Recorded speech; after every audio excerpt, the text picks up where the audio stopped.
kumayon kag interim management or interim board of director, in my opinion, sila mo inay authority na mamirma.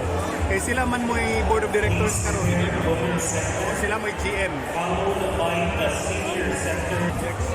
man ako ang gisaad sa pagdagan ako congressman niya, tutukan na to ang pagpaha sa Cagayan City.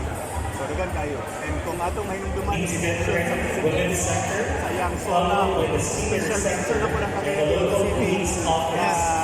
Ang atong flood control. So, timing kayo, may timbahan na naman. Big billboard.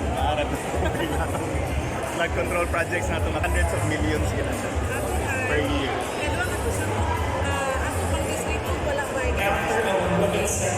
Last lang ko, kwarta sa gobyerno, wala gipagamit naman sa politika. Ako nang studihan, pero sa pagkakaroon manggod, ang akong focus na apa sa kaning mga new registrants sa Carmen. After ana, balikan ako nang sa Bulwa, kay para sa ako, dili na makatarunganon nga ang kwarta sa gobyerno gikalas-kalasan. Tungod lang kay dili ni kauban sa kapitan sa barangay Bulwa.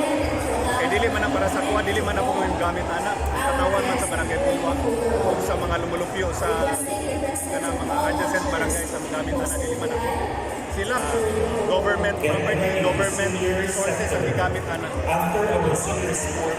Kaya na timing manggod to kay hapit na mo resume ang session sa Congress. So nagbakasyon na ang mga congressman. Pero asa na mo sila gidala? Nag-whitewater rafting ni at media sa One Town, One Province, kanabitang souvenir center sa Cagayan de Oro sa Cathedral Church. Ato mi sa Amaya, ato mi Ultra Winds. So, bibo kayo, bibo kayo.